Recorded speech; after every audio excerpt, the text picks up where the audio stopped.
That would have been dope. You know who else? Okay, so in honor of the fact that I did just watch Scream, Oh, the new one? no, the original. Because I watched the new one a little while ago, I had to cleanse my palate. So, and it sucks for me to say that because I really do love all the Scream movies. Hold on to 7 because I'd want you to go in depth about after Okay. because I want to like ask you questions. Yeah, absolutely. But I honestly think that they should not have killed Duke in the Scream. I think it was a disservice. If they want to keep everyone around and keep pulling them out, you keep them alive. I don't like when the OG characters die, and I understand that's probably not a popular opinion because a lot of people maybe want to see some people. And when it's done well, it's done well. You know, I get it, but nah. I wish he had stayed alive. I wish he hadn't died. I wish Gail had died. I would have been probably more okay with Gail Weathers dying than Dewey. Yeah, I think Dewey's staying around. Actually, I liked Dewey's arc. Yeah. I like because after that third one, when you're just a hobbling dude who's like roaming around, like carrying a gun, you're not even a cop anymore. I wish that never happened to him. Like the sequel would have been fine. And number 2, not the sequel, but number 2 would have been fine because it was only like a year later. Right. He's still recovering, maybe he's still on light duty or like he took a disability or whatever. But then by the time you get to 4, I like that sheriff. Like, I healed and I came back and now I'm the sheriff. And he was a lot more of he wasn't Dewey. He was a more competent character. But I love the turn from 4 to 5 where now he's out, he's drunk. He's a drunk who's just trying to make up for Gail or whatever. You could have done that in any number of ways. He could have been married to the blonde, Marley Shelton from 4, and then when she dies, she could have died. I don't know, whatever. You could have rewritten it, whatever. There's a lot of different options you could have done. A lot of different directions you could have gone. I just don't think Gail needed to be there. Yes. And I do agree. Honestly, I think Sydney probably should have died. Not in early, but Sydney probably should have died before. I agree with that. If you're going to have anyone go, have Sydney be the one who's finally caught up. You know what I mean? I'll be honest, Dewey's the only one that seemed like he had a direction for the character. He had a solid one. Sydney got kind of shoehorned, and that's the weird thing when you listen to some of these interviews and you hear someone like Nev Campbell be like, oh, it was the perfect script, it was the perfect timing, everything kind of coalesced, and then you watch what that was put on screen and it's like, how is this the best story? How is this getting the thing across you want? I don't get it. What am I missing?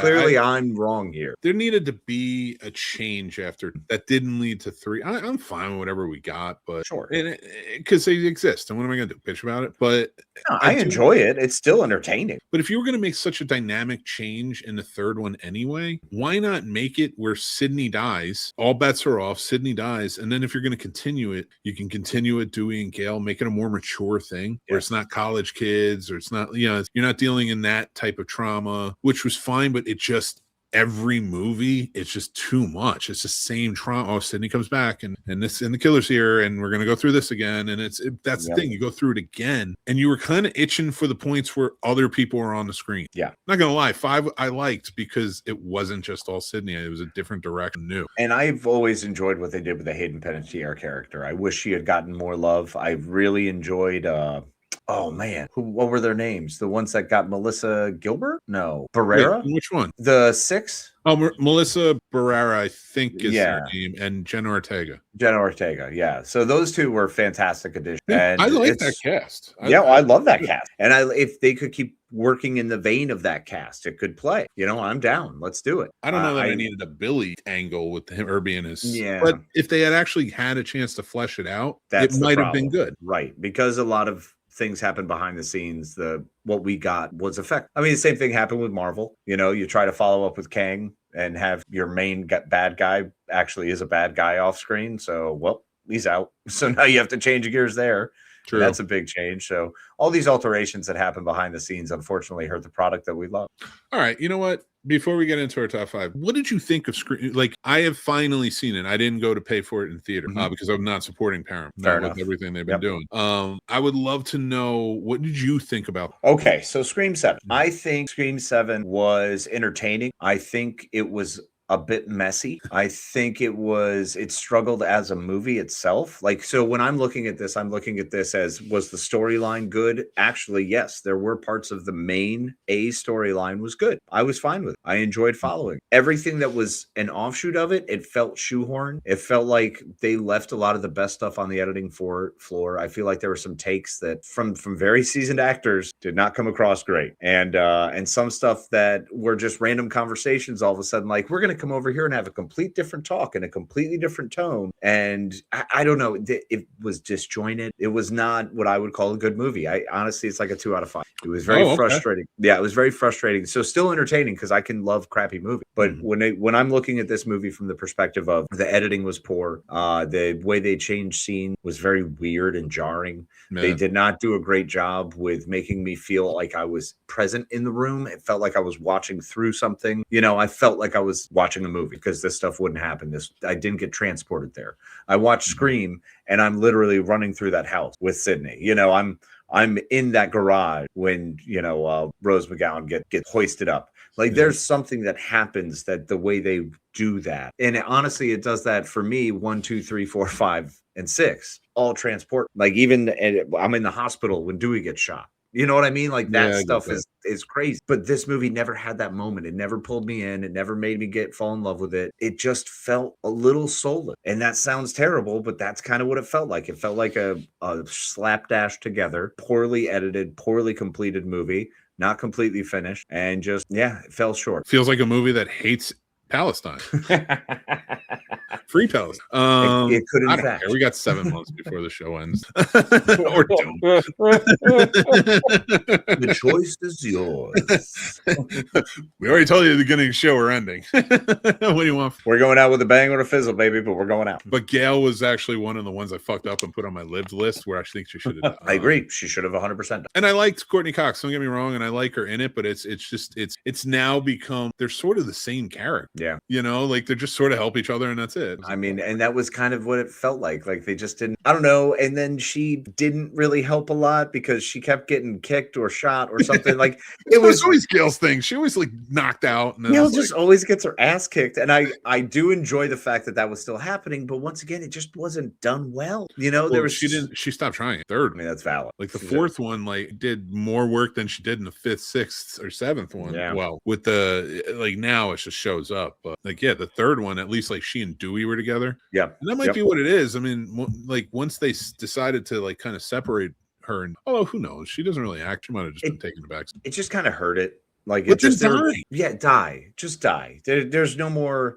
Kill her off. I feel like if they killed Gail in this one, I would have been much. I do think sometimes celebrities that's why I get really kind of agitated about franchises so much, because I feel like we've grown accustomed to this franchise should keep going. These characters should stay there. And then these celebrities sort of in a lot of these franchises will go in and be like, well, that's my paycheck. Now I don't have to do anything for 2 or 3. Yep. That's my paycheck. And I felt like that's kind of where that went with the 2 leads in this franchise. And I agree.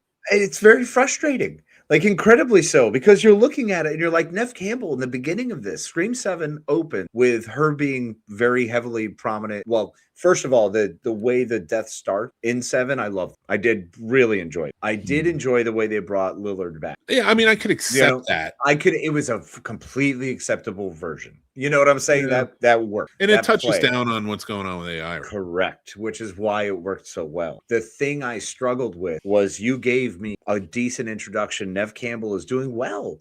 She's not throwing it away. She's not just phoning it in the first 30 minutes. It's solid. Everything is solid. And then everything after the first 30 minutes, when she finally gets back to Woodsboro and everyone's back around and everyone, I don't know. Something happened there where they just couldn't make it all fit together like a single track movie. It didn't fit. I hate to ruin it for anybody, and spoiler alert for Scream 7, but you don't even know who the fucking killers are. It's like her neighbors and shit. Yeah. For no reason. But they're pretending to be Stu the whole time. You should have just made it Stu.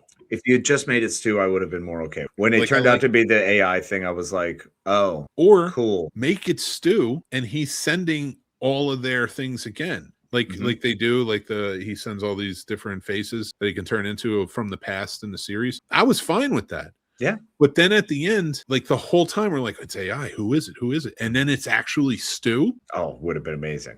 I've been planning this. You don't know how long I've been planning this. And you can give him whatever partner, but make it better that way. Like, what the fuck, man? Yeah. I would have loved that so much because, I mean, sure, he had a TV fall on him, so he could have been really jacked up and barely alive. I could believe that. I could believe in a coma or something. Yeah. Sure. I've had one of those TVs fall on me almost every year of my life. I mean, yeah, they're the big. Existed. I remember the Zenith that I had to try to help move every once in a while. A couple friends who all had those. Every girl I knew made me move those shits.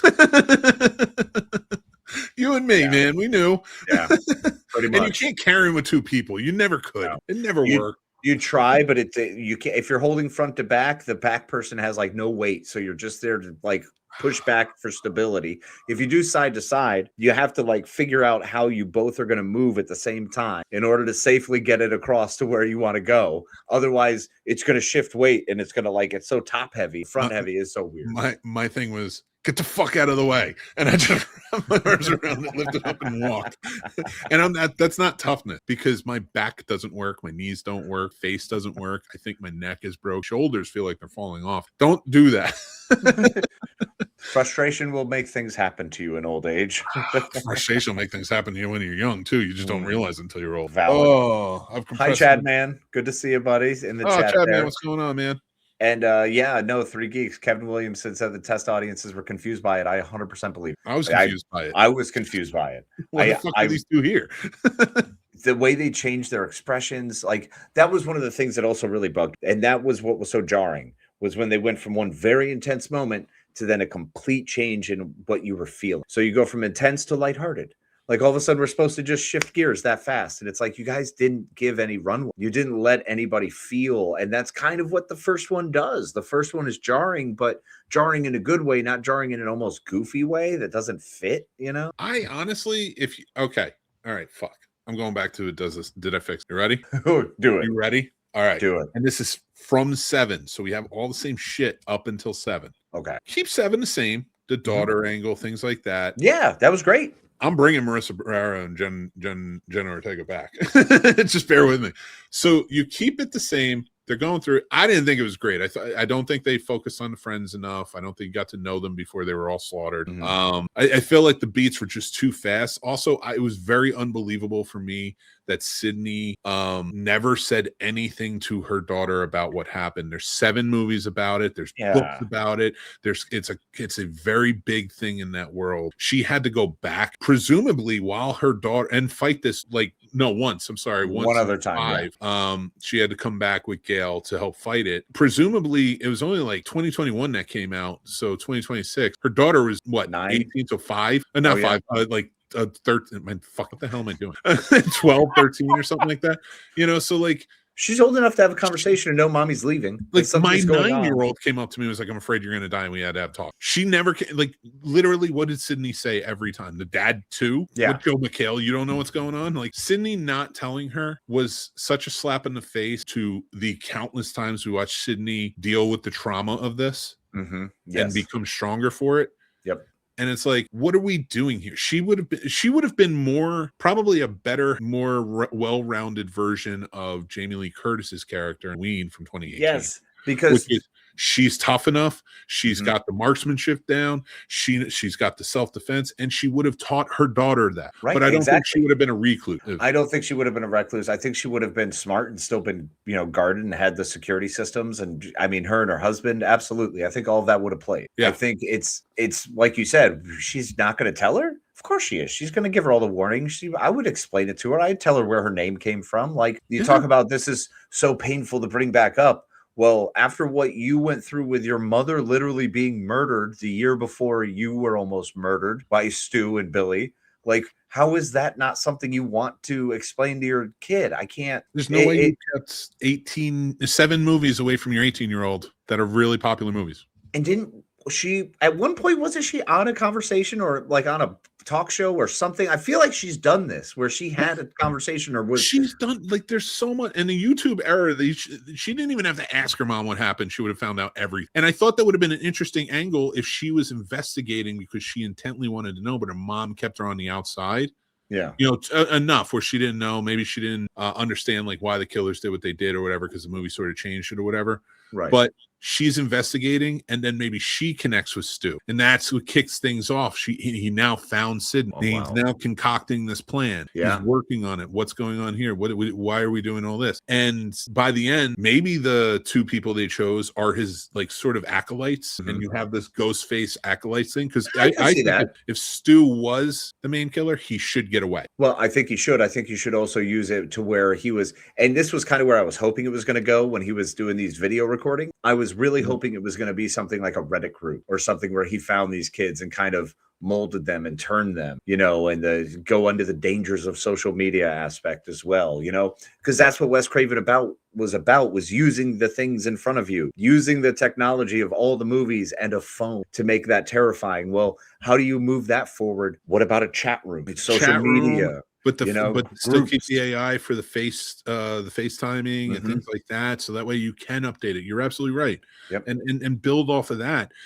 Like I said, Stu is the one who's sort of been doing the thing, and he's like been looking for Sydney for a long time, and now he's finally put his plan in place, and his daughter helped him get there years ago by trying to investigate. Right. You know, maybe when she left in 5 and she's 12, 13, and she's like, all right, what's my mom doing? What has happened? Another killer? I need to know about. And that's more believable. And then like she meets Stu, and for 5 years, like that was like she was in this chat room, and it was like a stab chat room or whatever. And like he was always like kind of feeding information to her if needed it.